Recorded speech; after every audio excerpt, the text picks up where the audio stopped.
Hello people. इस video में हम लोग राइज ऑफ मगध स्टार्ट करेंगे। मगध का उत्कर्ष स्टार्ट करते हैं हम लोग। तो उस वक्त मगध के अंदर जो है मौर्य काल चल रहा था। तो मौर्य काल को बेसिकली 3 पार्ट्स के अंदर डिवाइड करा गया है। एक है प्री मौर्यन पीरियड, दूसरा है मौर्यन पीरियड और तीसरा है पोस्ट मौर्यन पीरियड।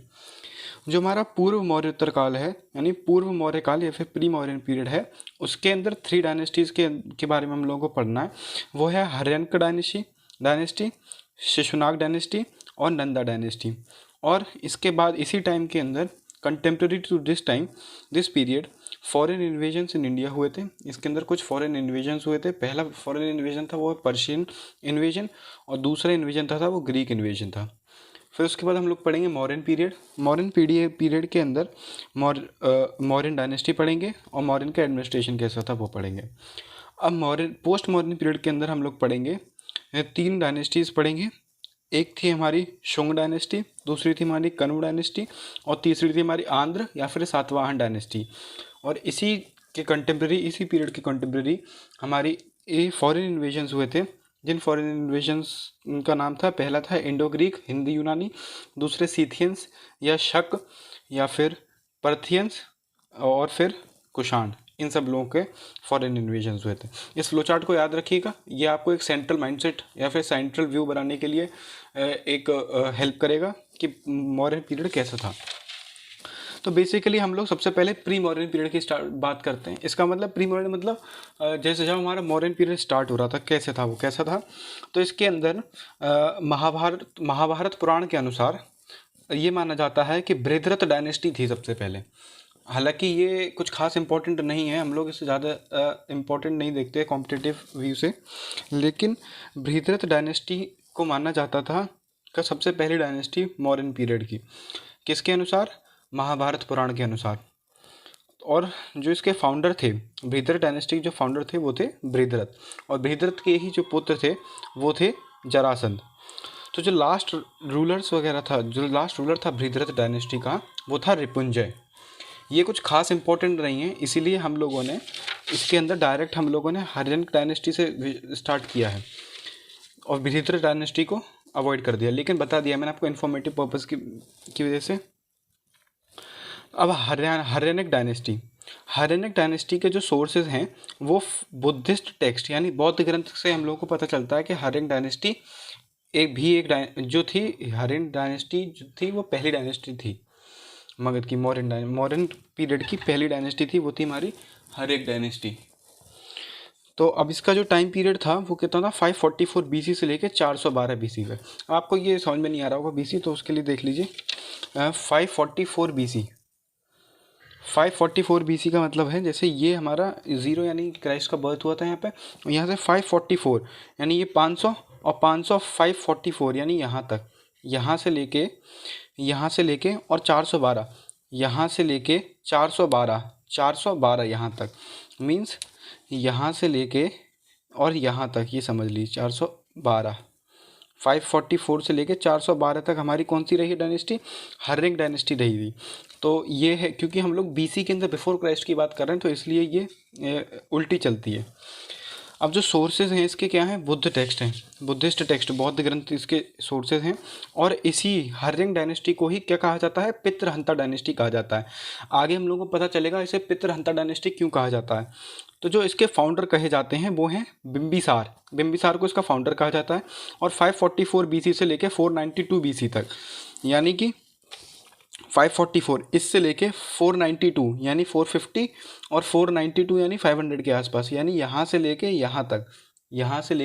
यहाँ तक जो हमारे रूलर रहे हैं वो हैं बिम्बिसार, जिन्हें इनका फाउंडर कहा जाता है। He was contemporary to Buddha, he made his first capital to Rajgriha. जो ये बिम्बिसार थे ये किसके समकालीन हैं? कंटेम्प्रेरी हैं ये बुद्धा जी के।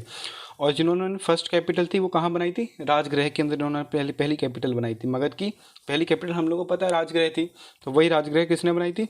बिम्बिसार ने बनाई थी। ही अटैक्ड अंग, हम जानते हैं अंग भी एक 16 महाजनपद में से ही एक महाजनपद था। तो अंग के ऊपर इन्होंने बिम्बिसार ने अटैक करा था and he added it to Magadha empire, और उन्होंने अंग के ऊपर अटैक कर उसे मगध एम्पायर के अंदर विलीन कर लिया था, जोड़ लिया था। अब जो क्या होता था ना कि पहले जब सेम पोटेंट के राजा यानी सेम पोटेंशियल कंटेंट करने वाले राजा एक दूसरे के सामने आ जाते थे, मतलब दोनों बहुत ही ज़्यादा शक्तिशाली राजा हैं, तो वो एक दूसरे के सामने आ जाते थे, मतलब कभी लड़ाई की फेस में आ गए तो फिर वो उस लड़ाई को पूरी कोशिश करते थे कि ना हो, और उसके लिए वो लोग करते थे कि रिश्ता बना लेते थे एक दूसरे के साथ, ताकि एक दूसरे के साथ एक फैमिली सपोर्ट और हो जाए। मतलब मान लीजिए एक राजा बहुत दमदार है तो दूसरा राजा भी बहुत दमदार है, तो अब वो लोग क्या करेंगे, एक दूसरे अपनी बेटी की शादी उसके बेटे से करा देंगे, तो ऐसे करके वो लोग रिश्ते बना लेते थे। तो ऐसे करके बिंबिसार की शादी हुई थी। तो प्रथम विवाह जो उनका हुआ था वो चेलना से हुआ था। चेलना जो थी वो लिच्छवी गणराज्य की शासक चेतक की बेटी थी। जो चेलना थी वो लिच्छवी गणराज्य के शासक चेतन की बेटी थी, sister of ruler Chetak of Lichchhavi republic. ठीक, तो उनका दूसरा विवाह हुआ था किसका, बिंबिसार का जो द्वितीय विवाह हुआ था वो कौशल देवी के साथ हुआ था, और कौशल देवी को क्या कहा जाता था, महाकौशल भी कहा जाता है कुछ कुछ ग्रंथों में। और जो कौशल नरेश राजा थे, प्रसेनजीत की बहन, कौशल नरेश राजा प्रसेनजीत की बहन, जो कौशल नरेश राजा प्रसेनजीत की बहन थी, और प्रसेनजीत को ने दहेज में क्या दिया था, काशी दिया था। मतलब कौशल एक जगह थी, कौशल नरेश यानी राजा, कौशल नरेश राजा प्रसेनजीत ने क्या दिया था दहेज में, काशी दी थी। इनके द्वितीय विवाह किससे हुआ था, कौशल देवी से। और तृतीय विवाह किससे हुआ था, शेमा से। शेमा कुरु महाजनपद की राजकुमारी। एक और महाजनपद था अपने कुरु, हम लोगों को पता है 16 महाजनपद थे, उनमें से एक महाजनपद था कुरु, उसकी महारानी थी शेमा।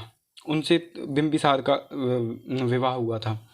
और जो रॉयल फिजिशियन थे उस वक्त, राजवैद्य, जो इनके बिंबिसार के कंटेम्प्रेरी एक राजवैद्य थे, उन्हीं के कोर्ट के अंदर एक राजवैद्य थे जिनका नाम था जीवक। जीवक नाम था। उन्हें अवंती भेजा था किसने, बिंबिसार ने। किसका इलाज करने के लिए, चंद्रप्रद्योत का इलाज करने के लिए भेजा था इन्होंने उन्हें अवंती। क्यों, चंद्रप्रद्योत को क्या हो गया था, चंद्रप्रद्योत को जॉइंडिस हो गया था, पीलिया हो गया था, तो इसलिए बिंबिसार ने जीवक को भेजा था अवंती चंद्रप्रद्योत का इलाज करने, जो कि जॉइंट पीलिया से ग्रसित था। अब जो बिंबिसार थे वो किल्ड कर दी, वो बिंबिसार वॉज किल्ड, बिंबिसार को मार दिया गया था बाय हिज सन, उनके पुत्र ने ही मार दिया था, अजातशत्रु ने। वो बिकेम द नेक्स्ट रूलर, जिसने उन्हें मारकर पूरा राजपाट हत्या लिया था, जिसका नाम था अजातशत्रु। सबसे पहले बिंबिसार आए, बिंबिसार के बाद अजातशत्रु आए। अजातशत्रु थे वो 492 बीसी से 460 बीसी तक रहा। हमें पता है कि 544 से 492 तक बिंबिसार रहे थे। तो अब अजातशत्रु ने जब मार दिया तो 492 से अजातशत्रु का राज शुरू हो गया, और 492 से लेके 460 तक, यानी 492 से लेके 460 तक, यहाँ से लेके यहाँ तक जो इनका काल रहा था वो रहा था किसका, अजातशत्रु का। मैं यहाँ पे लिख ही देता हूँ, देखिए 544 बीसी यानी 500, और 544 यानी यहाँ पे होगी 544 बीसी से लेके हमारा 492 बीसी तक, 492 50 और 492 500 के पास आएगा। तो इस पीरियड के अंदर कौन रहा था, बिंबिसार। और बिंबिसार का ही पुत्र था जो, वो 492 से, अब इसके आगे से जो उसका राज शुरू हो जाएगा किसका, 492 से लेकर कब तक रहा था, 460 तक, यानी ये 60 यहाँ पे 460 रहा होगा, यहाँ पे रहा होगा 460, यहाँ पे रहा होगा। तो ये हो गया हमारा अजातशत्रु,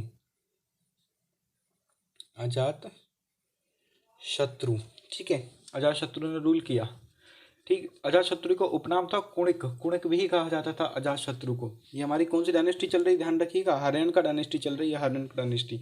कौन से ग्रंथों के अनुसार है ये हमारे बौद्ध ग्रंथों के अनुसार, बुद्धिस्ट टेक्स्ट के अनुसार। और जो both Gautam Buddha and Mahavir Swami died in his period, जो दोनों हमारे गौतम बुद्ध और महावीर स्वामी जी थी, दोनों की मृत्यु इसी के रूलिंग पीरियड के अंदर हुई थी, 483 बीसी के अंदर। 483 बीसी यानी यहाँ पर करीब यहाँ के आसपास किसकी डेथ हुई थी, बुद्धा जी की डेथ हुई थी। और 468 बीसी के पास हमारी महावीर स्वामी जी की डेथ हो गई थी। और उसके बाद है he built 8 stupas on the fossil of Buddha. किसने, अजातशत्रु ने 8 स्तूपों का निर्माण किया था बुद्धा जी के अवशेषों पर, fossils of Buddha. He attacked Vajji and added to Magadha. Bimbisara ने किस पे अटैक करा था, बिंबिसार ने हमारा अंग पे अटैक करा था, जो कि एक महाजनपद थी। अजातशत्रु ने किस पे अटैक करा था? विजय पे अटैक करा था, जो कि एक महाजनपद थी, और उसे मगध में मिला लिया था। He started using 2 new weapons during his rule. उसने 2 नए वेपन्स निकाले थे, रथमूसल और एक था महाशिलाकंटक। महाशिलाकंटक, एक रथमूसल था, दूसरा था महाशिलाकंटक। इसने ये 2 नए वेपन्स अपने रूल के अंदर इंक्लूड करे थे। He got married with Vajirao. Vajirao के साथ इनकी शादी हुई थी। किसकी? अजातशत्रु की शादी वाजीराव के साथ हुई थी, जिनसे उनकी एक पुत्री हुई, जिसका नाम था प्रसेनजीत। और फिर 483 बीसी के अंदर 483 बीसी के अंदर बुद्धिस्ट काउंसिल के ये प्रथम बौद्ध महासंघिक इन्होंने आयोजन कराई। किसने? अजातशत्रु ने 483 बीसी के अंदर प्रथम बौद्ध महासंगीति आयोजन कराई। कहाँ पे? राजगृह के अंदर। ठीक है, अब आते हैं उदायीन। 460 बीसी से लेके 440। 460 में किसका काल अंत हुआ था? किसका शासन काल अंत हुआ था? अजातशत्रु का। अजातशत्रु का ही पुत्र था उदायीन, और उदायीन का उपनाम था उदयभद्र। और इसने भी क्या करा? इसने भी अपने पिता को मारकर उनका पूरा राजपाट छीन लिया था। इसने the empire from his father Ajatashatru by killing him. और इसने 2 शहरों का निर्माण करा था, जिसका नाम था कुसुमपुरा और एक था पाटलिपुत्र। किसने? उदयभद्र या फिर उदायीन ने। उदयभद्र भी कहा जाता है। 460 से लेके 440 बीसी तक। अब जैसे ये देखिए, 460 से लेके 440, 460 से लेके 440 यानी करीब 20 साल ही इसने रूल करा था। किसका नाम था? उदायीन ने। किसे मार के? अजातशत्रु को मार के। अब इसने क्या करा था? He shifted his capital to Pataliputra from Rajgriha. जो राजगृह कैपिटल थी, किसने राजगृह कैपिटल बनाई थी? बिंबिसार ने बनाई थी। बिंबिसार ने कैपिटल बनाई थी राजगृह, और इस कैपिटल को इन्होंने शिफ्ट कहाँ कर दिया था? He was succeeded by 3 rulers. Rajgriha को बदलकर पाटलिपुत्र कर दिया गया था। ठीक है, अब उदायीन को 3 रूलर्स ने सक्सीड करा था, मतलब उसके आगे 3 उसके राजा और आए, वो और आए थे पुत्र। 3 राजा और रहे थे, वो थे उदायीन के बाद आए थे अनिरुद्ध इसका पुत्र था अनिरुद्ध। फिर मुंदक आए थे। मुंदक ने अनिरुद्ध को मार के राजपाट हटा लिया था। और जो इसका लास्ट रूलर रहा इस डायनेस्टी का, किस डायनेस्टी का? हर्यंक डायनेस्टी का। वो था हमारे नागदशक। और उसके बाद हमारा जो आती है वो शिशुनाग डायनेस्टी स्टार्ट होती है। देखिए, हमारी जो हर्यक डायनेस्टी थी, हर्यक डायनेस्टी हमारी 544 से लेके 412 बीसी तक रही है। मैंने जैसे आपको बताया 412 बीसी तक, यानी 544 बीसी से लेके 412 बीसी तक, 544 से लेके 412 बीसी तक ये हमारी रही है हर्यक डायनेस्टी मगध के अंदर। ठीक है, अब इसके बाद हमारी क्या स्टार्ट हो जाती है? शिशुनाग डायनेस्टी स्टार्ट हो जाती है। देखिए 412 के बाद, ये 412 के बाद हमारे 344 तक, यहाँ से लेके 344 बीसी तक हमारी स्टार्ट हो जाएगी शिशुनाग डायनेस्टी। इसके बाद हमारी शिशुनाग डायनेस्टी स्टार्ट हो जाती है। ठीक है, अब इस शिशुनाग डायनेस्टी के अंदर इसका जो फाउंडर कहा जाता है वो कहा जाता है शिशुनाग को। और 412 बीसी के बाद 394 बीसी, 412 बीसी से लेके 394 बीसी तक। अब आपको ये लग रहा हो कि ये 344 बीसी और ये 394 कैसे हो सकता है? तो ये उल्टा चलता है ना। तो देखिए, यह 412 यहाँ पे हो गया, 412 के बाद 394 यानी 400 के आसपास, तो यहाँ तक इतना बस। और बल्कि ये पूरी चली कितनी है? 412 से 344 तक, 344 यहाँ तक। इतने में से सिर्फ इतना पार्ट किसने रूल करा था? शिशुनाग ने, जिसे इसका फाउंडर कहा जाता है शिशुनाग डायनेस्टी का। He attacked Avanti and destroyed Pradyota dynasty and he added it to Magadh. ये वही प्रद्योत डायनेस्टी है, वही वाली प्रद्योत डायनेस्टी है जिसके में जीवक गए थे चंद्र प्रद्योत को जॉइंटिस के लिए इलाज करने अवंती। ठीक है, इन्होंने क्या करा था? शिशुनाग ने शिशुनाग ने अवंती को पर अटैक कर दिया था, और उसने प्रद्योत डायनेस्टी का नाश कर दिया था, और उसे मगध के अंदर मिला दिया था। अवंती को मगध के अंदर मिलाया, और हमारे अजातशत्रु ने विज्जी को मिलाया था, बिंबिसार ने हमारे अंग को मिलाया था। ठीक है, शिशुनाग ने किसे मिलाया? अवंती को मिलाया। किसे हरा के? चंद्रगुप्त प्रद्योत को हरा के मिला लिया था। ठीक है, और उन्होंने प्रद्योत डायनेस्टी का विनाश कर दिया था। He shifted its capital to Vaishali. हमें पता है कि उसकी कैपिटल उदयन ने कहाँ से? पाटलिपुत्र कर दी थी, राजगिरा से बदल के। राजगिरा किसने रखी थी? बिंबिसार ने रखी थी। और उसके बाद पाटलिपुत्र किसने कर दी थी? उदयन ने कर दी थी। अब पाटलिपुत्र से हटा के उसने किसने? शिशुनाग ने मगध की कैपिटल वैशाली रख दी थी, जो वैशाली इसकी थर्ड कैपिटल रही थी। ठीक है, he was succeeded by his son Kalashoka. जो शिशुनाग था, शिशुनाग को सक्सीड करा था। शिशुनाग के बाद उत्तराधिकारी बना था, वो था कालाशोक। ठीक है, उसका जी उसी का पुत्र था कालाशोक। वो 394 बीसी से लेके इसने 394 बीसी तक रूल करा, और इसने 394 बीसी के बाद 366 बीसी तक 366 बीसी तक रूल करा था। अब इसके बाद आता है कालाशोक का काल समय। कालाशोक का पीरियड में क्या हुआ कि इन 383 BC he organise second Buddhist council. हमें पता है टोटल 4 बुद्धिस्ट काउंसिल हुई थी, तो उसमें पहली वाली किसने कराई थी? पहली वाली हमारी अजातशत्रु ने कराई थी। ठीक है, और जो दूसरी वाली थी हमारी, वो किसने कराई है? कालाशोक ने कराई है। अजातशत्रु कौन सी डायनेस्टी से बिलोंग करता था? हर्यंक डायनेस्टी से बिलोंग करता था। बल्कि हमारा जो ये कालाशोक है वो कौन सी डायनेस्टी से बिलोंग करता है? शिशुनाग डायनेस्टी से बिलोंग करता है। In 383 BC he organise second Buddhist council in Vaishali. कहाँ पे कराई थी? वैशाली के अंदर। Again shifted his capital from Vaishali to Pataliputra. अब देखिए है शिशुनाग ने वैशाली कर दी थी पाटलिपुत्र से बदल के।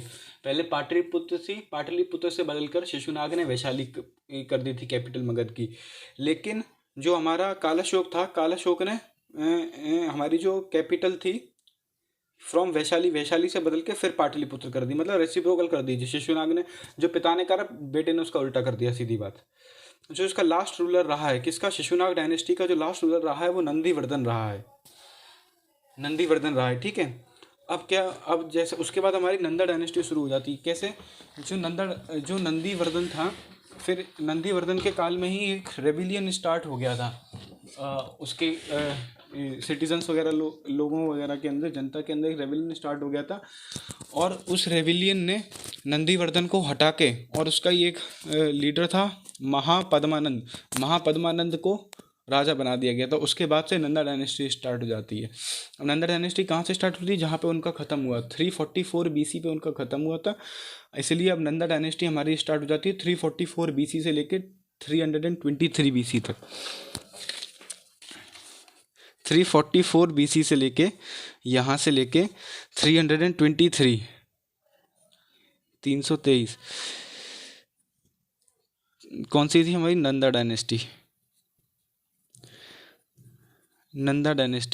डायनेस्टी का फाउंडर किसे कहा जाता है? महापद्मानंद।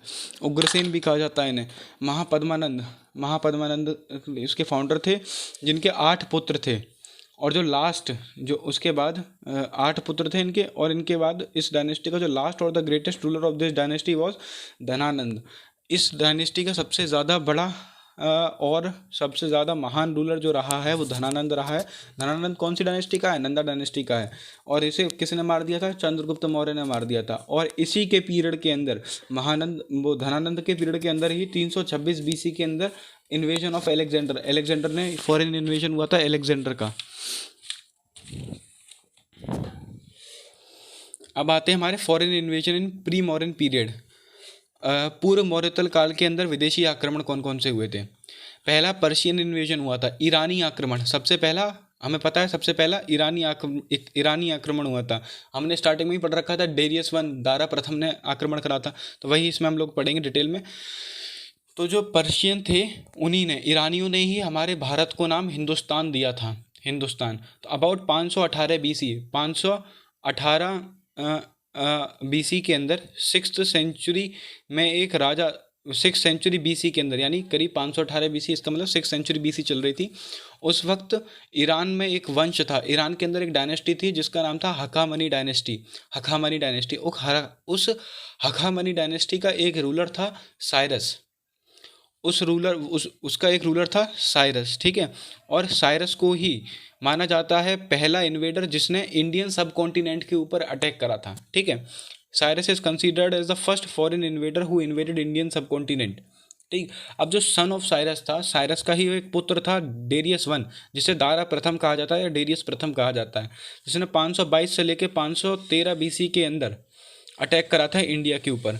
इन 518 BC he attacked some areas of Sindh, उसने सिंध यानी प्रेजेंट डे पाकिस्तान और पंजाब टाइप एरिया उस तरफ का, उसे सिंध कहा जाता है, सिंध के कुछ हिस्से पर आक्रमण करा था, कुछ हिस्से पर आक्रमण किया था।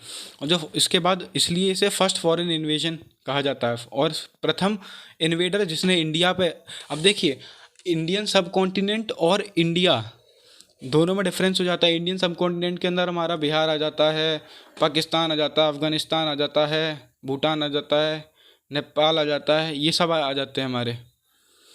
ठीक है, ये पूरे सारे आसपास के ये इंडियन सब कॉन्टिनेंट कहलाने लगता है। और सिर्फ इंडिया के ऊपर अटैक करने वाला कौन था? प्रथम फॉरेन इन्वेडर था दारा प्रथम। दारा प्रथम कौन सा था? ये ईरानी था। ठीक, फर्स्ट फॉरेन इन्वेजन। अब इसके जो स्रोत हैं, वो सोर्स हैं, वो हैं बेहस्तून अभिलेख। बेहस्तून अभिलेख हैं कहाँ पे पाए गए? तक्षशिला में, पर्शिया। ये फारसी के अभिलेख हैं, ये हैं पर्शियन इंस्क्रिप्शंस हैं ये, जो कहाँ पाए गए हैं? तक्षशिला के अंदर पाए गए हैं। और चांदी के सिक्के जिन्हें सोगडोई कहा जाता था, और गोल्डन सिक्के डेरिक भी इसी वक्त में इसी ने स्टार्ट कराए थे। मतलब इसी के टाइम पे इन्हें सोगडोई कहा जाता था, सिल्वर कॉइन्स को, और गोल्डन कॉइन्स को डेरिक कहा जाता था उस टाइम पे। अब इंडो पर्शियन ट्रेड, अब इसके हमले के बाद कुछ फ़ायदे भी हुए थे, जैसे इंडो पर्शियन ट्रेड हो गया था, भारत और ईरान के बीच भी व्यापार करना स्टार्ट हो गया था, व्यापार चलने लगा था। और खरोष्टी लिपि जो कि दाएं से बाएं लिखी जाती है उर्दू की तरह, तो खरोष्टी लिपि के बारे में भी लोगों को बहुत जानकारी मिली थी। और oldest inscription of the world, oldest inscription of India, Indian history के ओल्डेस्ट इंस्क्रिप्शन किसे माने जाते हैं? अशोक के इंस्क्रिप्शंस को। लेकिन oldest inscriptions of the world, पूरे वर्ल्ड के ओल्डेस्ट इंस्क्रिप्शन किसे माने जाते हैं? बोगजकोई अभिलेख यानी बोगजकोई इंस्क्रिप्शंस को ओल्डेस्ट इंस्क्रिप्शंस ऑफ वर्ल्ड माने जाते हैं। ये कौन सी लिपि के अंदर लिखे गए हैं? कौन सी स्क्रिप्ट के अंदर?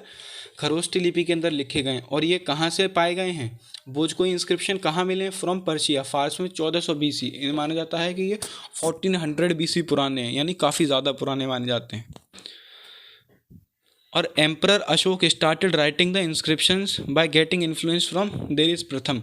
अब हम लोग आगे जाके पढ़ेंगे अशोक के बारे में, तब हमें पता चलेगा कि अशोक जो था उसे इंस्पिरेशन मिली थी अपने इंस्क्रिप्शंस वगैरह लिखने के लिए। कहाँ से मिली थी? दारा प्रथम से मिली थी। दारा प्रथम के ही अभिलेख यानी ओल्डेस्ट इंस्क्रिप्शंस बोगजकोई इंस्क्रिप्शन को ही माना जाता है, और इंडिया के ओल्डेस्ट इंस्क्रिप्शन अशोक के इंस्क्रिप्शंस को माना जाता है। और अशोक किन से इंस्पायर्ड हुआ था? अशोक इंस्पायर्ड हुआ था डेरियस वन से, दारा प्रथम से। दारा प्रथम के पिताजी का नाम क्या था, या दारा प्रथम किसका बेटा था? साइरस का बेटा था। साइरस कौन सी डायनेस्टी से बिलोंग करता है? हखामनी डायनेस्टी से बिलोंग करता है।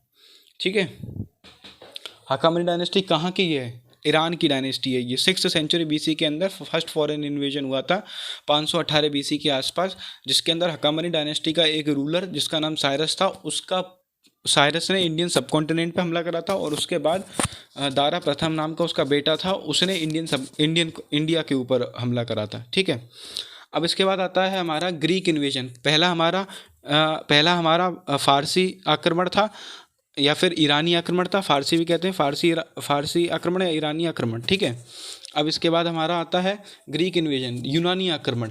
इसके अंदर ये 3rd सेंचुरी बीसी के अंदर हुआ है, और वो हमारा हुआ था 6th सेंचुरी बीसी के अंदर, यानी इसके 300 साल बाद हुआ था हमारा ये वाला ग्रीक इन्वेजन।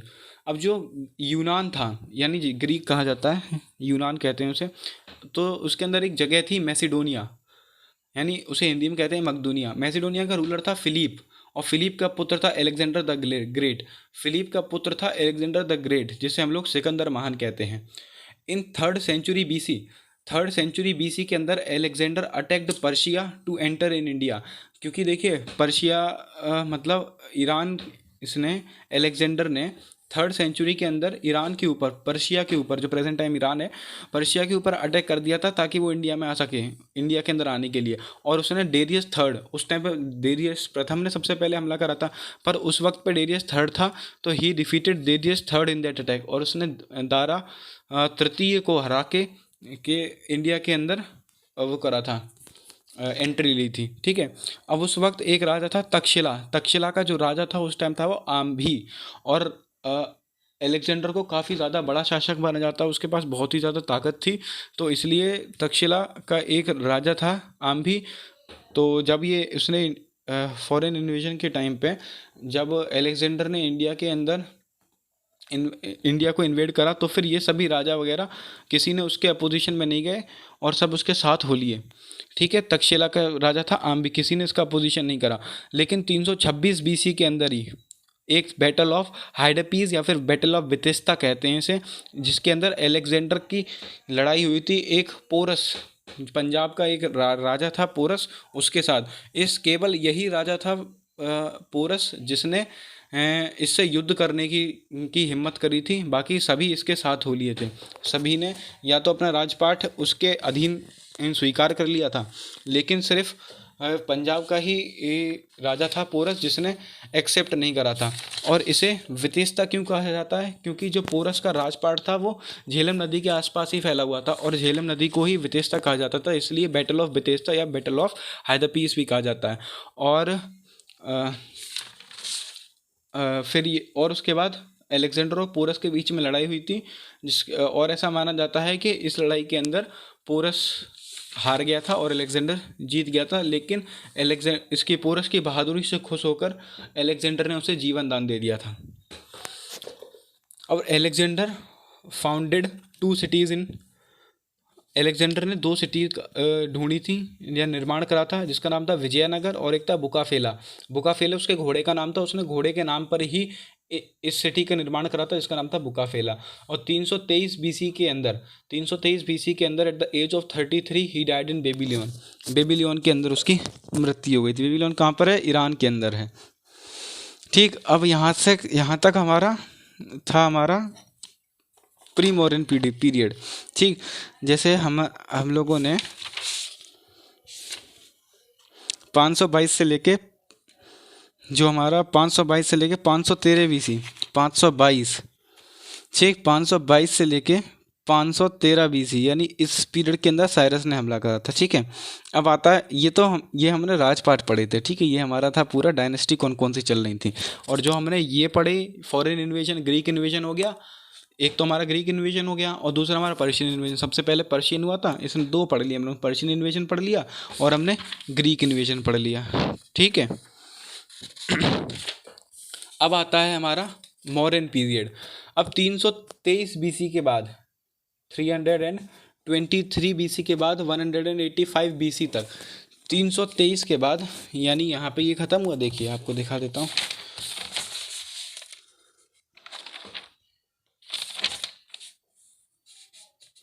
323 बीसी पे नंदा डायनेस्टी समाप्त हो चुकी थी, यानी 323 बीसी यहाँ तक है। अब 323 बीसी के बाद 185 बीसी तक, 185 मतलब अप्रोक्सीमेटली 200 के आसपास, यानी 185 बीसी तक, ये वाली हमारी क्या रहा है? मॉडर्न पीरियड रहा है, मॉडर्न पीरियड रहा है। ठीक। अब इसके जो हमारे स्रोत माने जाते हैं, जो इसके सोर्सेज माने जाते हैं, वो माने जाते हैं, पहले लिटरेरी सोर्सेज आते हैं, साहित्यिक स्रोत। जो साहित्यिक स्रोत हैं इसके, वो है अर्थशास्त्र। अर्थशास्त्र जो है वो किसने लिखी है? चाणक्य ने लिखी है। It's subject is political not economical. देखिए, हालांकि इसका नाम अर्थशास्त्र है, लेकिन ये पॉलिटिकल सब्जेक्ट के ऊपर बनी हुई है। इसके अंदर राजनीति रिलेटेड चीज़ें लिखी हुई हैं, ना कि कोई इकोनॉमिकल चीज़ लिखी हुई है। ठीक। इंडिका जो है वो किसने लिखी थी? मैगस्थनीज ने लिखी थी। महाभाष्य जो लिखी है वो किसने लिखी थी? पतंजलि ने लिखी थी। और मुद्रा राक्षस लिखी थी विशाख दत्त ने। ये सब मॉडर्न पीरियड की किताबें हैं, लिटरेरी सोर्सेज है। कल्पसूत्र लिखी थी भद्रबाहु ने। ये वही भद्रबाहु है जिसने दिगंबराज को कर्नाटका के अंदर श्रवण बेलगोड़ा नामक जगह के अंदर लेके गया था। और जब डिवीज़न हुआ था ना जैन धर्म का 2 पार्ट के अंदर, श्वेताम्बराज और दिगंबराज। तो दिगंबराज का जो फाउंडर था भद्रबाहु, ये वही भद्रबाहु है जिसने कल्पसूत्र लिखी है। और अष्टाध्यायी लिखी है पाणिनि ने, और कथा सरित सागर वो लिखी है सोमदेव ने। ठीक है, अब इसके बाद आ जाते हैं हमारे आर्कियोलॉजिकल सोर्सेज, पुरातात्विक स्रोत जो माने जाते हैं। अब जो ओल्डेस्ट इन इंडिया जो एडिक्ट्स, जो अशोका के जो इंस्क्रिप्शंस हैं उन सबको ओल्डेस्ट माना जाता है। सबसे ज़्यादा पुराने इंस्क्रिप्शंस माने जाते हैं वो अशोका के इंस्क्रिप्शंस माने जाते हैं इंडिया के अंदर, अशोक के अभिलेख। अब जो एडिक्ट्स हैं अशोका के वो 3 पार्ट्स के अंदर डिवाइडेड हैं, स्टोन एडिक्ट्स, पिलर एडिक्ट्स और केव एडिक्ट्स। मतलब शिलालेख, स्तंभलेख और गुफालेख, गुहालेख बोलते हैं या फिर गुफालेख बोल सकते हैं ना। अब जो ये हैं फर्दर स्टोन एडिक्ट्स जो हैं वो फर्दर डिवाइडेड हैं मेजर स्टोन एडिक्ट्स में और माइनर स्टोन एडिक्ट्स में, और पिलर एडिक्ट्स भी मेजर पिलर एडिक्ट्स और माइनर पिलर एडिक्ट्स के अंदर। अब देखिए प्रथम खोज, सबसे पहला जो खोज करी थी, फर्स्ट डिस्कवरी हुई थी 1750 के अंदर। किसने करी थी? टीओ फेंथेलर ने करी थी। टीओ फेंथेलर ने क्या डिस्कवर करा था? दिल्ली मेरठ पिलर। आगे पढ़ेंगे हम लोग। दिल्ली मेरठ पिलर को ढूंढा था, यानी दिल्ली मेरठ पिलर स्तंभ लेख, यानी इसको सबसे पहले टीओ फेंथेलर ने ढूंढा था। प्रथम खोज थी, सबसे पहला यही खोजा गया था। किसने खोजा था? टीओ फेंथेलर ने। और 1837 के अंदर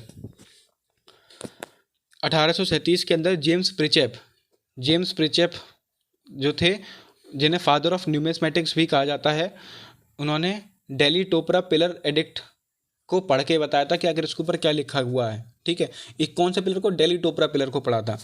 और जो स्टोन एडिक्ट्स थे, अब हम लोग पढ़ते हैं, क्योंकि स्टोन एडिक्ट्स, पिलर एडिक्ट्स और केव एडिक्ट्स थे ना, अभी नहीं कि हम लोग केव एडिक्ट्स पढ़ते हैं, वो स्टोन एडिक्ट्स पढ़ते हैं। तो मेजर स्टोन एडिक्ट्स थे, उसमें प्रथम शिलालेख यानी फर्स्ट एडिक्ट था। टोटल 14 थे, टोटल 14 मेजर स्टोन एडिक्ट्स हैं। उसके अंदर जो पहला शिलालेख है, जो फर्स्ट एडिक्ट है, in this addict Ashoka describes the citizens and children. Citizens को अपने बेटे की तरह, यानी जनता को अपने बेटों की तरह कहा गया है। प्रथम शिलालेख के अंदर अशोक ने सिटीजन्स को अपने बेटे के समान बताया है। और प्रोविजन ऑफ एनिमल सेक्रीफाइस, और इसी के अंदर इन्होंने अशोका ने बताया है कि जो जानवर की बलि चढ़ाई जाती है वो सब कुछ बंद करनी चाहिए, और उसने बंद करी इसके अंदर, और एनिमल सेक्रीफाइस को प्रोहिबिट करा था। ठीक, और वाइल्ड लाइफ कंजर्वेशन मतलब जंगली जानवरों वगैरह के कंजर्वेशन के लिए भी इसने एफर्ट्स लगाए थे। तो प्रथम शिलालेख से, फर्स्ट एडिक्ट से हमें ये पता लगता है wild life conservation, provision of, prohibition होना चाहिए था मेरे ख्याल से, प्रोहिबिशन ऑफ एनिमल सेक्रीफाइस।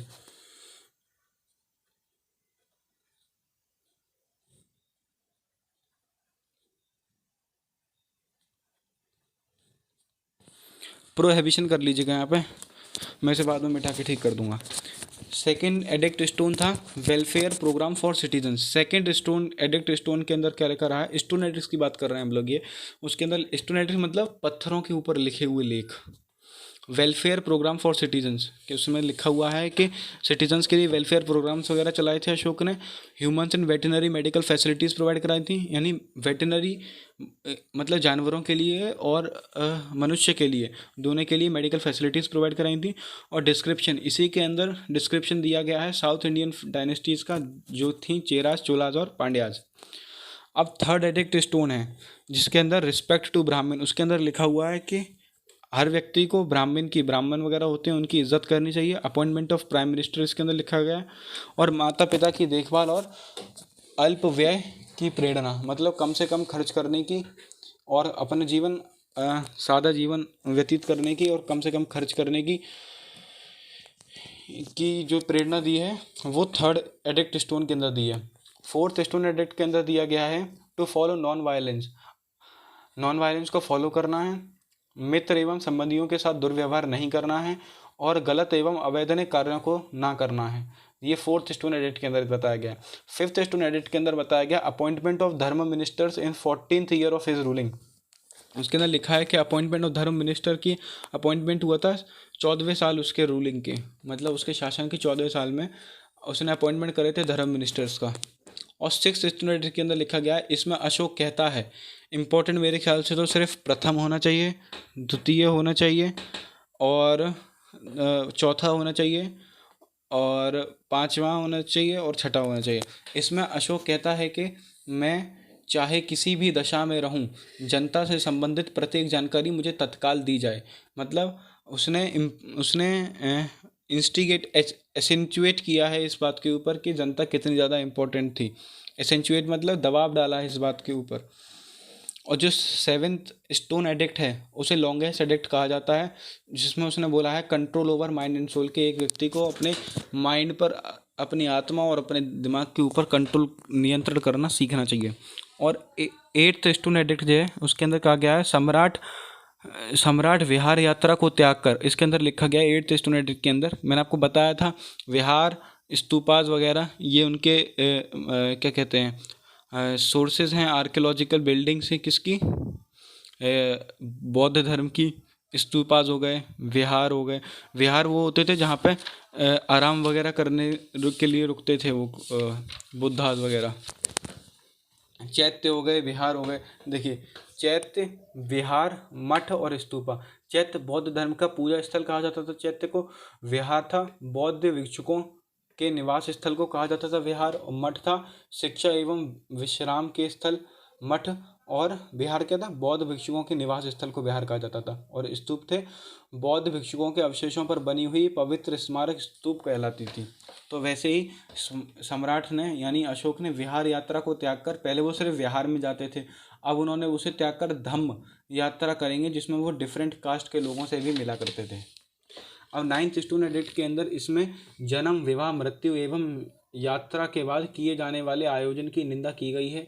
ये बताया गया है कि जन्म के बाद जो खुशी मनाई जाती है और वो पार्टी वगैरह प्रेजेंट टाइम के हिसाब से समझ लीजिए, जैसे किसी का बर्थडे होता है, बर्थडे सेलिब्रेशन, या फिर तेरहवीं होती है, इस सब के जो बाद जो किए जाने वाले आयोजन है उन्हें निंदा की गई, उनकी निंदा की गई है नाइन्थ स्टोन एडिक्ट के अंदर। टेंथ स्टोन एडिक्ट के अंदर इसमें ख्याति और गौरव की निंदा की गई है और धर्म नीतियों का पालन करने के लिए कहा गया है। मतलब एक व्यक्ति को ज़्यादा उसके पीछे नहीं पड़ना चाहिए कि मैं बहुत ज़्यादा, मेरी ख्याति बहुत ज़्यादा होनी चाहिए, मेरा गौरव बहुत ज़्यादा होना चाहिए। उसे अपना जीवन जो है वो धर्म के मार्ग पर चलते हुए और धर्म नीतियों का पालन करते हुए बिताना चाहिए, ऐसा टेंथ स्टोन एडिक्ट के अंदर कहा गया है। और 11th स्टोन एडिक्ट के अंदर कहा गया है कि अशोक की धर्म विजयों का वर्णन करा गया है कि अशोक ने कौन कौन सी मतलब कहाँ कहाँ पे उसने उसकी धर्म विजय हुई थी। और 12th स्टोन एडिक्ट के अंदर लिखा गया है कि सभी धर्मों एवं संप्रदायों को सम्मान देना चाहिए, to give respect to all religion and communities. कौन सी इसमें लिखा गया है 12th स्टोन एडिक्ट के अंदर। 13th स्टोन एडिक्ट के अंदर क्या लिखा गया है, इसे इंपॉर्टेंट कहा जाता है सबसे ज़्यादा क्योंकि इसी के अंदर डिस्क्रिप्शन दिया गया है कलिंग वॉर का।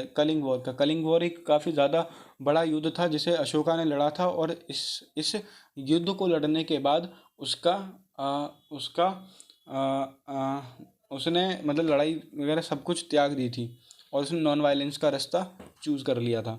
और 4th स्टोन एडिक्ट के अंदर लिखा है inspiration to live a religious life, एक धार्मिक एक जीवन जीने के लिए कहा गया है।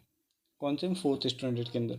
अब माइनर स्टोन एडिक्ट की बात आ जाती है क्योंकि पता था मेजर और माइनर में डिवाइडेड है, तो अब मेजर पढ़ चुके हैं, अब हम लोग माइनर पढ़ेंगे। माइनर स्टोन एडिक्ट के अंदर रूपनाथ स्टोन एडिक्ट है जो कि जबलपुर मध्य प्रदेश से फाउंड हुआ था। गुर्जार इंस्क्रिप्शन है वो दतिया से फाउंड हुआ था मध्य प्रदेश। और सहसराम इंस्क्रिप्शन वो कहाँ से हुआ था, बिहार से हुआ था। सहसराम जगह से हुआ था, बिहार में है जो कि। और भ्रभु जयपुर राजस्थान से निकली थी। और मास की इंस्क्रिप्शंस, जो ये माइनर स्टोन एडिक्ट है, मास की इंस्क्रिप्शन इसे इंपॉर्टेंट इसलिए कहा जाता है क्योंकि अशोक के नाम का पता इसी इंस्क्रिप्शन से चला था कि उसका नाम अशोक था, उस राजा का नाम, जो कि रायचूर कर्नाटक से मिला था। और ब्रह्मगिरी इंस्क्रिप्शन चेतल दुर्ग कर्नाटका। और Ahraura inscription Mirzapur UP. Gavimath inscription Mysore Karnataka.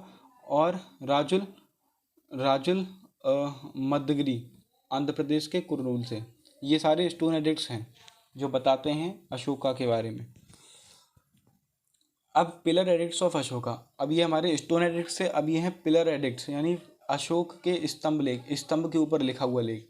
जो मेजर पिलर एडिक्ट्स हैं वो daily Topra pillar, this is the most famous pillar edict of Ashoka that was found from Ambala, जो अम्बाला से फाउंड हुआ था इन 1837, red by James प्रिचेप।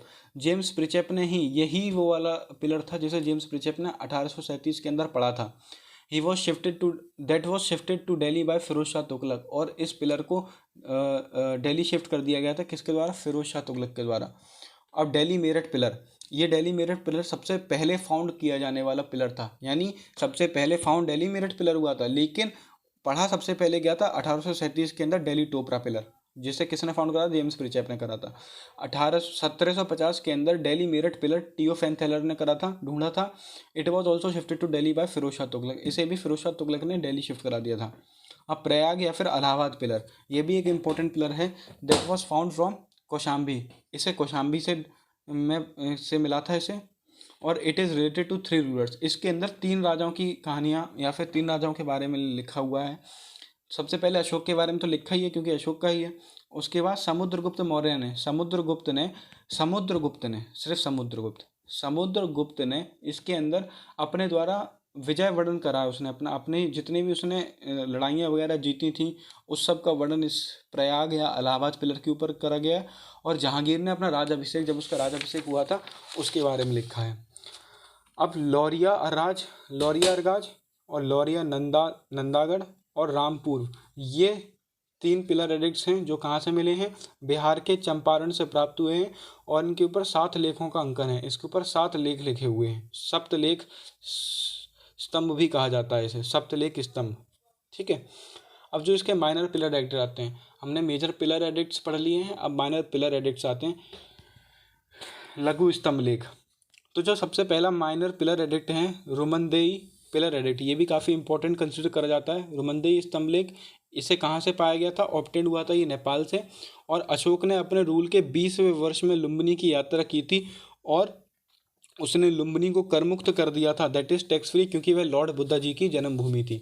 रुमनदेई pillar addicts के अंदर ही बताया गया है कि अशोका ने 20वें वर्ष में, अपने शासनकाल के 20वें वर्ष के अंदर उसने लुम्बिनी की यात्रा करी थी, और उसने लुम्बिनी को कर मुक्त कर दिया था क्योंकि वो लॉर्ड बुद्धा जी की जन्मभूमि थी। और दूसरे के अंदर निगाली सागर स्तंभ लेख, निगाली सागर पिलर एडिक्ट है। In the 20th year of his ruling period Ashoka built a stupa and Rummindei, इसके अंदर लिखा हुआ है कि अपने 20वें साल के अंदर उसने रुमनदेई को लिखवाया था और उसने एक स्तूपा बनवाया था। अब एक सांची पिलर है, सांची स्तंभ लेख। ठीक है। इसके अंदर ये कहाँ से पाया गया था? रायसेन, जो कि मध्य प्रदेश के अंदर है। इसमें धर्म मंत्रों के संघ भेद रोकने का आदेश दिया है। इस पिलर के ऊपर लिखा है कि धर्म मंत्रों को उसने आदेश दिया है, यानी धर्म मंत्रियों को आदेश दिया है कि संघ भेद रोक दिया जाए, संघ भेद को रोक दिया जाए।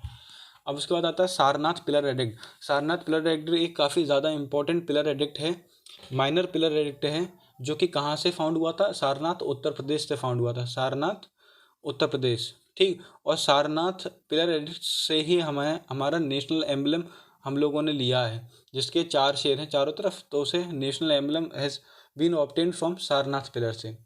अब एक था कौशाम्बी पिलर एडिक्ट, कौशाम्बी स्तंभ लेख, ऑल्सो कॉल्ड रानी का अभिलेख। कौशाम्बी पिलर एडिक्ट्स को ही रानी का अभिलेख इसलिए कहा जाता है क्योंकि इसी अभिलेख के अंदर अशोका की वाइफ कुरुवाकी के बारे में बताया गया है, जिससे उनका एक पुत्र हुआ था तिवर। मतलब अशोका की पत्नी के बारे में इसमें लिखा गया है, इसलिए इसे रानी का अभिलेख भी कहा जाता है। कौशाम्बी पिलर एडिक्ट को रानी का अभिलेख भी कहा जाता है क्योंकि इसके अंदर कारुवाकी, जो कि अशोका की वाइफ के बारे में डिस्क्रिप्शन दिया गया है। अब केव इंस्क्रिप्शंस आते हैं। हमें पता है हम लोग 3 पार्ट्स पढ़ने वाले थे, स्टोन एडिक्ट्स, पिलर एडिक्ट्स और केव इंस्क्रिप्शंस है, केव एडिक्ट्स वगैरह। अब केव इंस्क्रिप्शंस के अंदर जो मोस्ट इंपॉर्टेंट जो केव्स हैं वो आती हैं बराबर केव्स आ जाती हैं। बराबर की गुफाएं जो कहाँ पर हैं? बिहार के अंदर हैं, बिहार। और इसकी टोटल 4 केव्स हैं। ठीक है।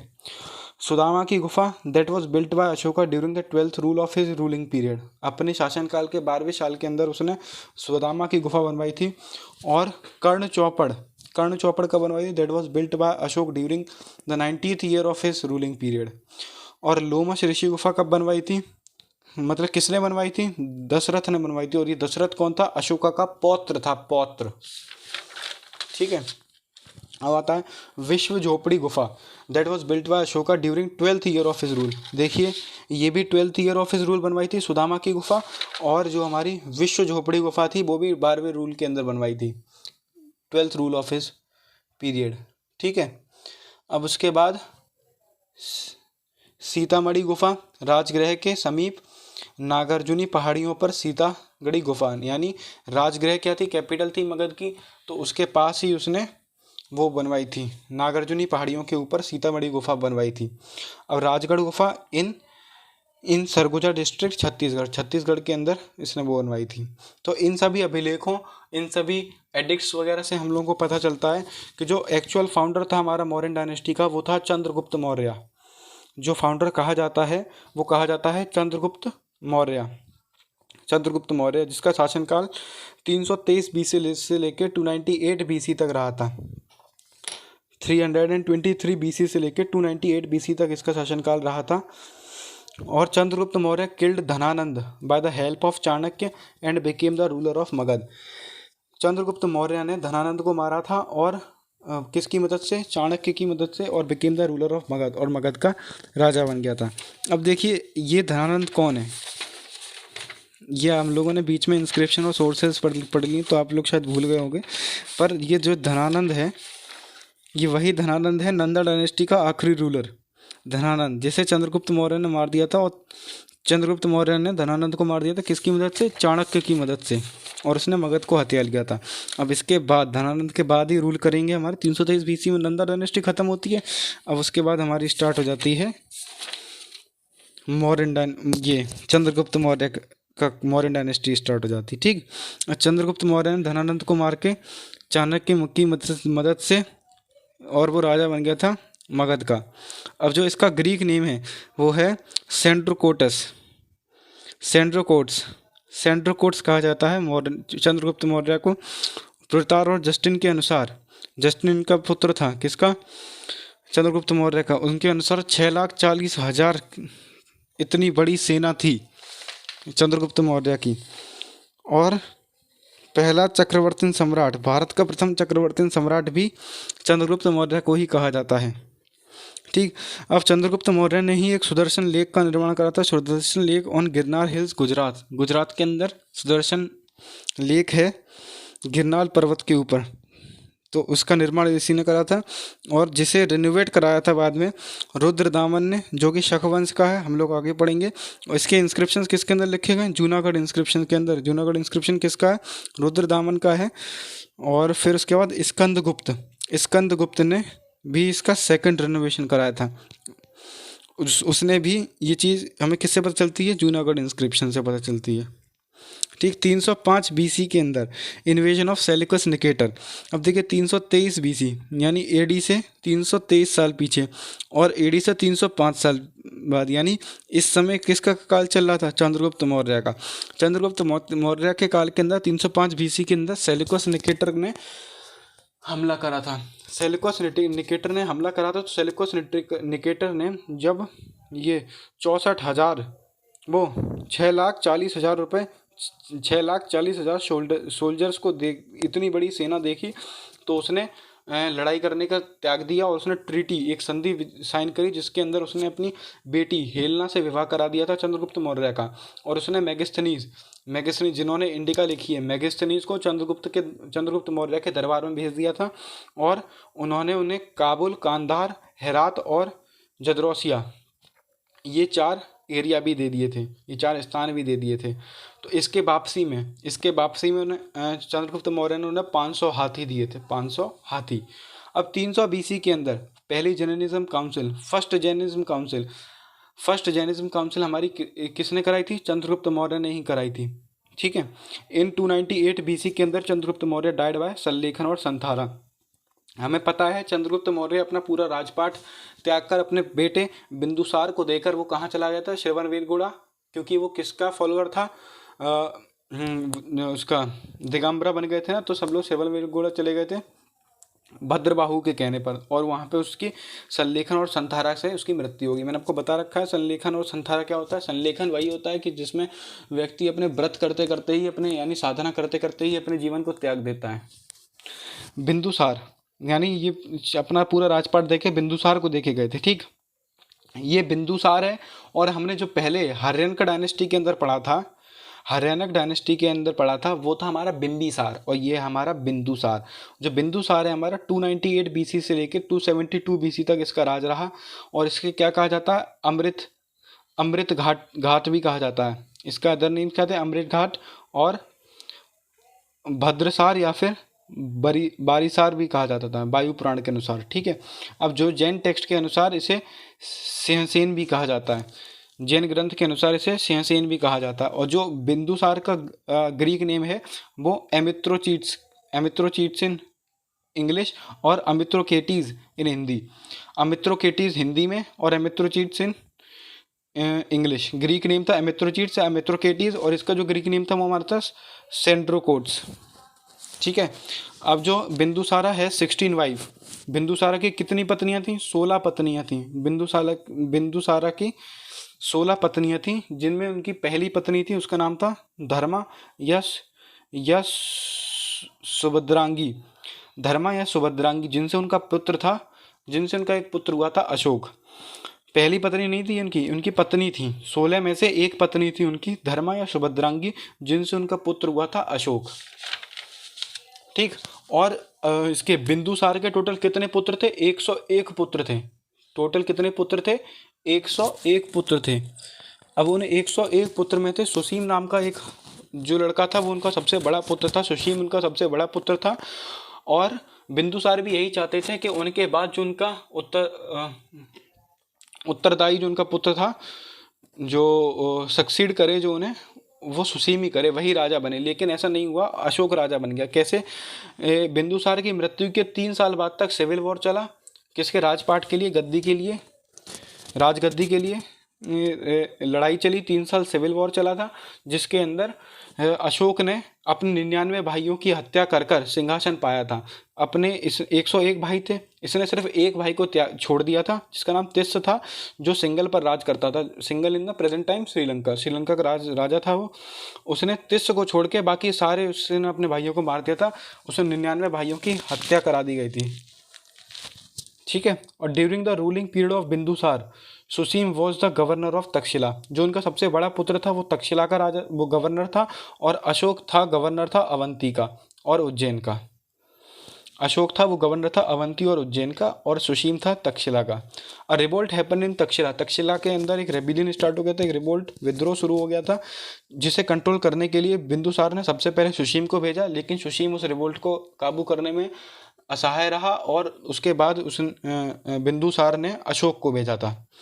और 2 फॉरेन अम्बेसडर आए थे बिंदुसार के कोर्ट के अंदर, डायमेकस और डायोमेसिस। डायनोसिस और डायोमेकस और डायनोसिस। ये डायोमेकस आया था, वो सीरिया से आया था, और डायनोसिस इजिप्ट से आया था, मिस्र से आया था। और ऐसा भी कहा जाता है कि उसके मंत्री परिषद के अंदर टोटल 500 सदस्य थे।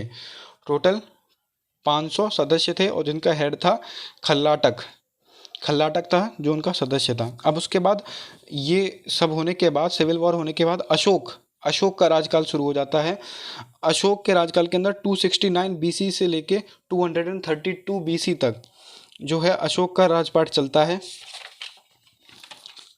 अब sources of his name, Ashok का जब जन्म हुआ था तो ऐसा बोला जाता है कि उनकी माता जी ने कहा था कि अशोक मतलब शोक का अंत हो चुका है अब, तो इसलिए अब से शोक का अंत हो जाएगा, तो इसलिए अशोक उसका नाम रखा था। और अशोक वर्धन, विष्णु पुराण के अनुसार अशोक का नाम अशोक वर्धन था। और बुद्ध शाक्य या अशोक, मास्की इंस्क्रिप्शन, मैंने आपको बताया था मास्की इंस्क्रिप्शन ही ऐसा इंस्क्रिप्शन है जिससे हमें पता चलता है कि अशोक का नाम असली अशोक था। मतलब अशोक के नाम के बारे में हमें पता चलता है, वो पता चलता है मास्क की इंस्क्रिप्शन से। और मगधाधिराज, ये हमें किससे पता है, भ्राभु अभिलेख कहाँ से प्राप्त हुआ था हमें, जयपुर राजस्थान से। महाराज कुमार, ये था बुधनी अभिलेख से पता चलता है। अशोक राज, वो कौन कौन से पता चलता है, मास्की अभिलेख से पता चलता है, गुर्जरा, नेत्तूर और एंडगोलन अभिलेख से पता चलता है। और पियदस्सी राजा किससे पता चलता है कि ये नाम था उनका, बराबर गुफा अभिलेख कहाँ पर है, बिहार के अंदर। देव नाम प्रिय प्रियदर्शी, वो किस होता है, रोमनदेही अभिलेख, गिरनार अभिलेख से पता चलता है। और देवनामपीय यानी 12th और 13th स्टोन एडिक्ट्स, देवनामपीय जो इसके टोटल 14 एडिक्ट्स हैं, 14 एडिक्ट्स में से देवनामपीय जो था वो 12th और 13 एडिक्ट से पता चलता है कि अशोक का नाम देवनामपीय भी था। वाइफ्स ऑफ अशोका, अशोका की पत्नियां कौन कौन सी थी? देखिए, पहली जो पत्नी थी वो थी महादेवी, महादेवी जो कि अवंती की महारानी थी, जिनसे उनका एक पुत्र हुआ था महेंद्र, और जिनसे उनकी एक पुत्री हुई थी संघमित्र। ये ही महेंद्र और संघमित्र ही ये दो लोग थे जिसे अशोका ने भेजा था कहाँ पे, श्रीलंका यानी सिंघल के अंदर भेजा था, किसका प्रचार करने के लिए, बुद्धिज्म का प्रचार करने के लिए महेंद्र और संघमित्र को भेजा था श्रीलंका बुद्धिज्म का प्रचार करने के लिए। दूसरे थी कारुवाकी, कारुवाकी थी जिनसे जो कि प्रिंसेस ऑफ कलिंग थी, कलिंगा की रानी थी, इन्हीं से इनका पुत्र हुआ था तिवर, तिवर जो कि देखिए अशोका वाइफ कारुबाकी जिनसे उनका पुत्र हुआ था तिवर, ठीक, कारुबाकी से ही उनका पुत्र हुआ था तिवर। और फिर तीसरी उनकी जो पत्नी थी वो थी पद्मावती, पद्मावती से उनका एक पुत्र हुआ था कुणाल, कुणाल, और कुणाल ही अशोक का उत्तराधिकारी बना, उत्तराधिकारी मतलब उनका उसके आगे जो राजा बना वो उत्तराधिकारी इनका यही बना, कौन बना, कुणाल, किससे, कुणाल की माता का नाम पद्मावती। और चौथा थे रोमनदेही अभिलेख से हमें पता चलता है, हमें रोमनदेही अभिलेख से हमें पता चलता है कि उनकी एक पुत्री भी थी चारुमती, और यही पुत्री उनके साथ कहाँ पर गई थी, लुम्बिनी भी गई थी उनके साथ, उनके 20th year of his ruling में वो लुम्बिनी भी गई थी, ऐसा रोमनदेही अभिलेख से पता चलता है। और 261 BC के अंदर कलिंगा वॉर हुई थी, 261 BC के अंदर कलिंगा वॉर हुई थी, और जिसकी कैपिटल उस टाइम थी तोशाली या तोशली। तो इस ये वॉर हुई किस लिए थी, क्योंकि अशोक, ऐसा माना जाता था कि कलिंग के हाथी बहुत ही ज़्यादा शक्तिशाली होते हैं, तो अशोक ने हाथियों के लिए डिमांड करी थी कलिंग से, लेकिन उसने मना कर दिया था। तो टू गेट एलिफेंट्स, हाथियों की प्राप्ति के लिए अशोक ने कलिंगा वॉर करी थी।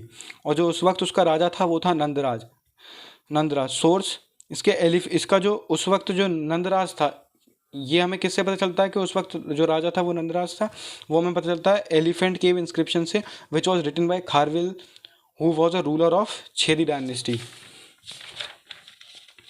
After Kalinga war Ashoka became a Buddhist, Kalinga war के बाद अशोक ना बुद्धिस्ट बन गए थे, ठीक है, उन्होंने बौद्ध धर्म को अपना लिया था। और धर्म परिवर्तन उनका किसने करा था, मोगलीपुततीस ने करा था। मोगलीपुततीस कौन है, ये मोगलीपुततीस वही व्यक्ति हैं जिन्होंने 3rd बुद्धिस्ट काउंसिल के अंदर अभिधम्म पिटक जोड़ा था, ठीक है। और जो इन्हें बौद्ध शिक्षा किसने दी थी, टीचिंग्स किसे, अशोका को बौद्ध शिक्षा किसने दी थी, धर्म परिवर्तन मोगलीपुततीस ने कराया था। और जो धर्म शिक्षा थी वो उपगुप्त ने दी थी, निग्रोध, उपगुप्त भी कहा जाए, एक उपगुप्त ने दी थी, और निग्रोध भी आता है ऑप्शन, तो निग्रोध ने भी दी थी, ठीक है। और जो 10th ईयर थी, 10th ईयर में वो बोध गए थे, 20th ईयर के अंदर वो लुम्बिनी गए थे, और 251 BC के अंदर उन्होंने 3rd बुद्धिस्ट काउंसिल कराई थी। 3rd बुद्धिस्ट काउंसिल के अंदर ही मोगलीपुततीस द्वारा रचित अभिधम्म पिटक, जिसके अंदर Buddhist contemporary to the Ashoka, मतलब जो महान बुद्धिस्ट मॉन्क थे जो कि समकालीन थे अशोका के रूल के, उसके अंदर उनकी कहानियाँ लिखी गई हैं अभिधम्म पिटक के अंदर। तो वो 3rd बुद्धिस्ट काउंसिल के अंदर जो थे अशोका ने ही कराई थी 3rd बुद्धिस्ट काउंसिल, ठीक है। Last ruler of Mauryan dynasty, Mauryan dynasty का लास्ट रूलर था बृहद्रथ, बृहद्रथ कहा जाता है। और Brihadratha was assassinated by his ब्राह्मण कमांडर, और जो बृहद्रथ था उसे मार दिया गया था उसी का एक ब्राह्मण कमांडर इन चीफ, उसी के सेनापति द्वारा, जिसका नाम था पुष्यमित्र शुंग। पुष्यमित्र शुंग ने बृहद्रथ की हत्या कर दी थी, और इसी पुष्यमित्र शुंग ने आगे जाके शुंग डायनेस्टी का, इसकी हत्या करके वो खुद गद्दी बैठ गया था, और उसी ने उसके आगे जाके क्या करा, शुंग डायनेस्टी को फाउंड करा था, शुंग डायनेस्टी का निर्माण करा था। तो इस तरीके से हमारी ये मौर्यन डायनेस्टी निपट जाती है। अब उसके बाद हमारी दूसरी डायनेस्टी स्टार्ट होगी, जो कि पोस्ट मौर्यन पीरियड वहाँ स्टार्ट हो जाता है, वहाँ से हमारी स्टार्ट होगी शुंग डायनेस्टी। वो हम लोग करेंगे अपनी अगली वीडियो के अंदर, ठीक है। Thank you.